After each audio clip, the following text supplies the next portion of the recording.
Alright, welcome back to the channel. For today's video, we're going to be taking a look at some reverse retros that I picked up, some detailed looks at them. Got a couple, three teams here in this video, so we'll be doing a couple periodically, just covering a couple teams, give you some looks, and maybe change your mind if you wanted to purchase the jersey or not. But the first team is going to be the New York Islanders. This is their reverse retro, and initially seeing the pictures of this, I was definitely disappointed with the lack of the teal and the new striping that they did. Just wasn't a big fan of it, but had to grab it just to see it in person. Maybe it would change my mind. And the logo is great. I really like how they recolorized the fisherman logo. I think that's pretty cool. It's definitely the highlight of this jersey, and I like the 3D texturing in the letters as well, and on the wave and the fisherman. That all looks great, but my opinion still stays the same on the striping. You have mainly navy and then the orange and white striping. It's a little plain looking without that teal in there, and the striping not really having that wave effect like the original did. So this is one that definitely still let down by, but the logo is great. And it's disappointing that they would kind of change this one up so much. I'm not sure why they decided to, modernize a retro jersey. Doesn't really make sense to me, but it's another example of the Islanders kind of struggling with specialty and alternate jerseys throughout their history. If you look, you can see that they, definitely drop the ball when it comes to specialty uniforms. And when I make a jersey history video on this team, you'll see what I mean. But here is the inner collar. You have 1995 on the inside, and then the back of the jersey. It is one that does look a bit better with a name and number on it, but I'm not sure if I'll be keeping this one. Just not a huge fan of it, so probably not going to go out and spend the extra money to get this one lettered, but it's okay. The logo, again, definitely carries this jersey. Next team is the Vegas Golden Knights Reverse Retro, and this is one that has quickly become one of the most popular from the series, and it's definitely big thanks to that glow in the dark on the letters, something that's never been done before in the NHL, and Vegas continues to innovate and introduce new things. First, it was the all glittery gold jersey, and now we have glow in the dark on a hockey jersey. So pretty cool. You have the Vegas letters going across, and then obviously once it's glowing in the dark, you get these stars on the inside of the letters. It's a very cool touch.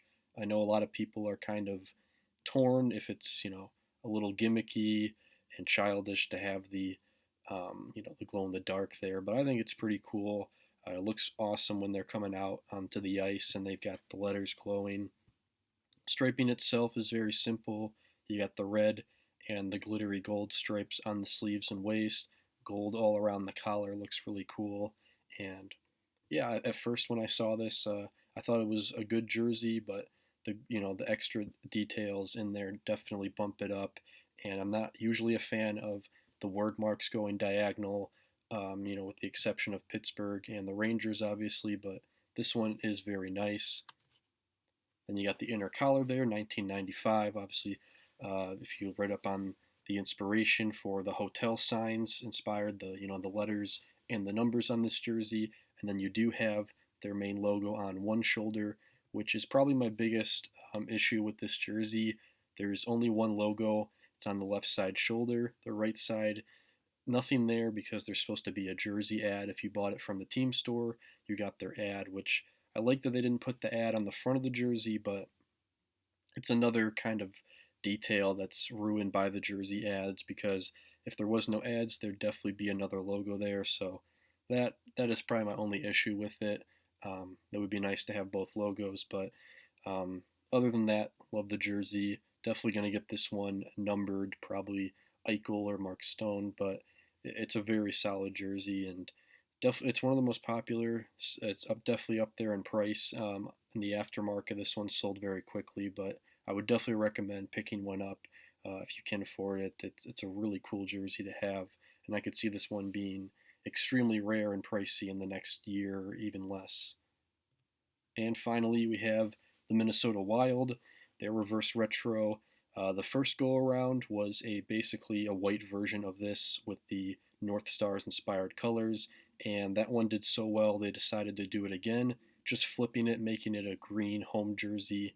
And I can't blame them for going back to that design. It sold very well. It's a very pricey jersey, and it's a very good look.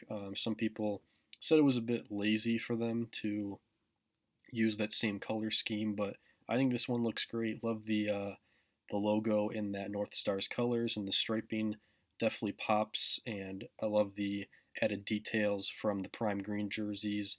Now in that logo, you got the outline and the trees kind of raised with that texturing. So this jersey looks great, especially in uniform with the green pants with the stars. And yeah, this is definitely another hit for Minnesota. This one, believe it's selling pretty well right now, and it's definitely one I would recommend picking up if you missed out the first go around. They're in the inner collar, 1978, and then the back of the jersey, one that does look good with numbers. The numbers having that drop shadow on them, it's a really cool look as well. So this is one that maybe I'll get numbered with Kaprizov, but I think this is pretty underrated. I think it will eventually sell and be going for a lot of money pretty soon here. So yeah, this is one that I would recommend grabbing as well if you missed out, on the first reverse retro. But that is it. That is the three jerseys we're covering today. Let me know your thoughts. What do you think the best one is of this three, and what do you rate some of these jerseys? I think this is a pretty solid batch, and definitely been impressed with the Reverse Retro 2 series, and grabbed a lot more this round than the last round. So uh, stay tuned for the next video. We'll cover another three next time, and thank you very much for watching.